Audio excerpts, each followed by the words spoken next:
Hi all, it's Matt here from Campervan Cookout. I hope you're well.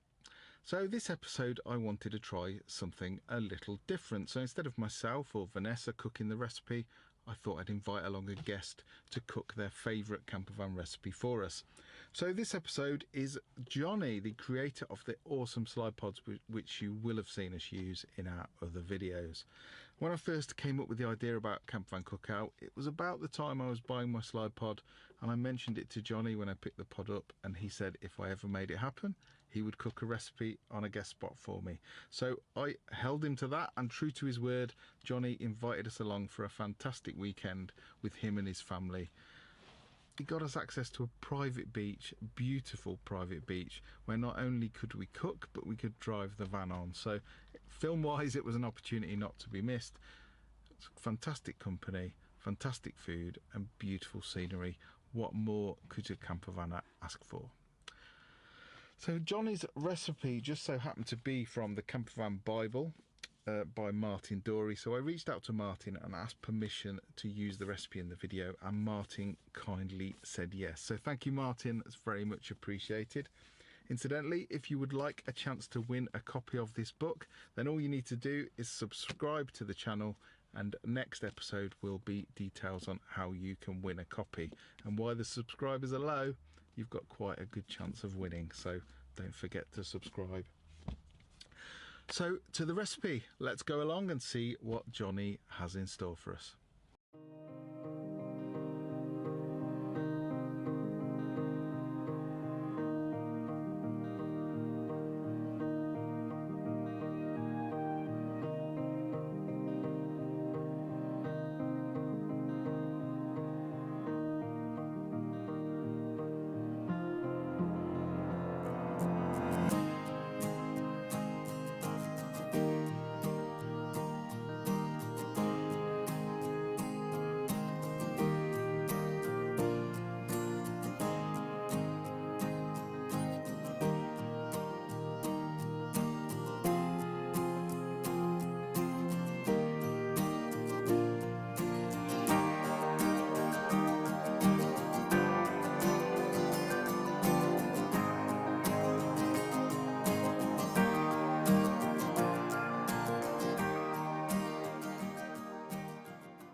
I'm a big believer in one-pot cooking on campervans.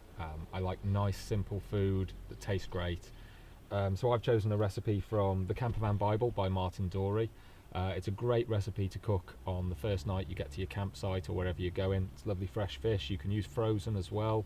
And a bit of pre-preparation before you go makes it a lot easier to cook when you get there, and you'll get a great fresh fish dish out of it that you can extend as far as you want. You can do it for 2 people, 1 person, or you can do it for a huge group of people. You just need a bigger pot for that.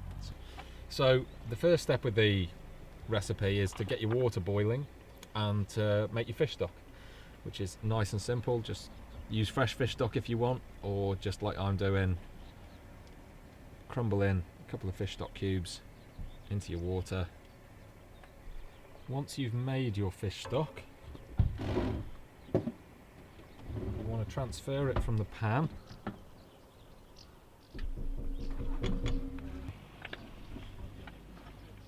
So transfer your fish stock into a jug and return the pan to the stove. Then heat a little oil in the pan.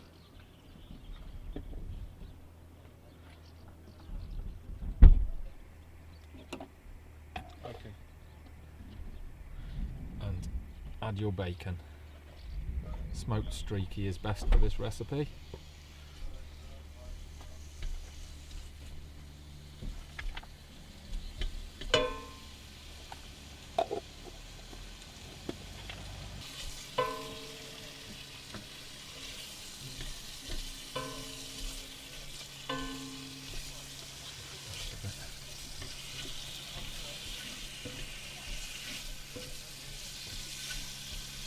Okay, once your bacon's cooking up nicely,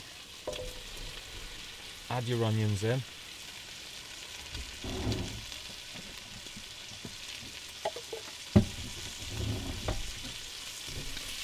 and turn the heat down a little bit so that they sweat rather than fry.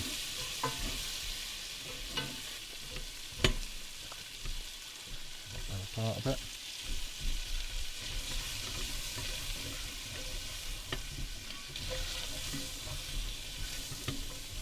I've just got to cut the garlic up.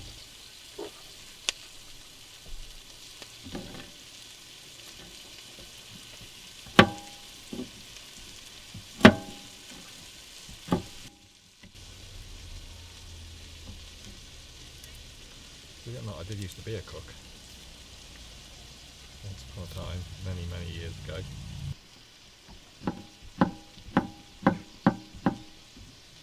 Right. Add the garlic to the pan. Once you've added the garlic, you just want to give it time for the onions to soften down before you go on to add the thing that I've got to refer to the book to find out what it is. Stir in the flour and the cayenne pepper. So how much cayenne pepper?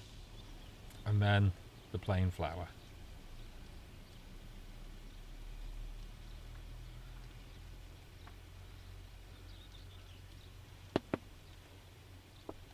Just give that another little splash of oil quickly.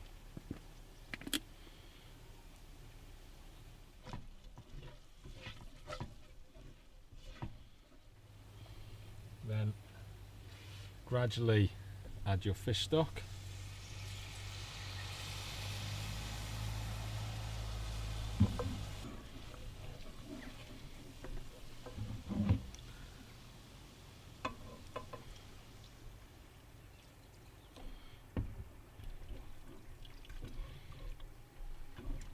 A little bit to get that to thicken up slightly.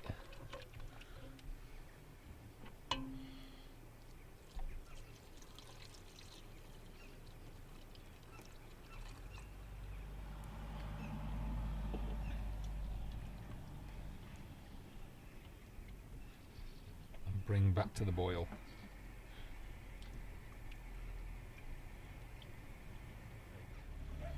So once you've brought it back to the boil, bring it down to the simmer and start gently adding your milk.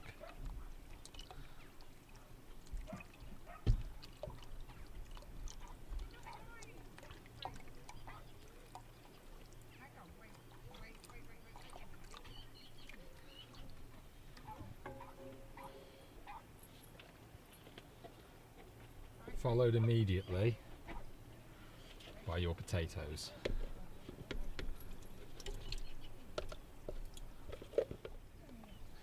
Now I've parboiled my potatoes so that I haven't had to cook them in the pan.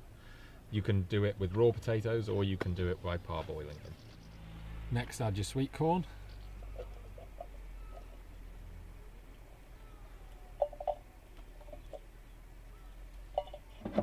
Stir it in. I'm using a mixture of mussels, fresh prawns and haddock as the main part of the dish. So once you've brought this back up to a simmer, you're going to add those in.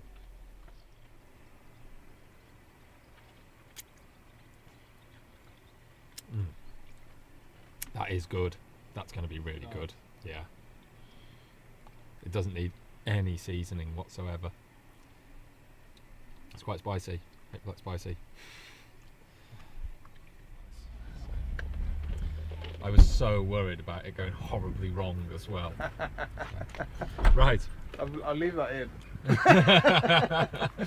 So once you bring the pan back to the simmer, you just want to start gently adding in all of your fish and mussels.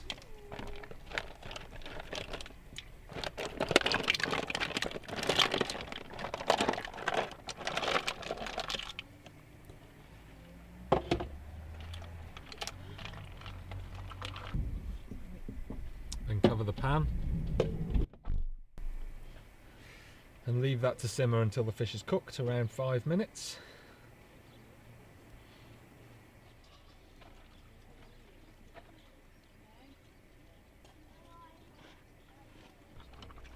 Tell you what, It's not really the season for mussels, but they look amazing.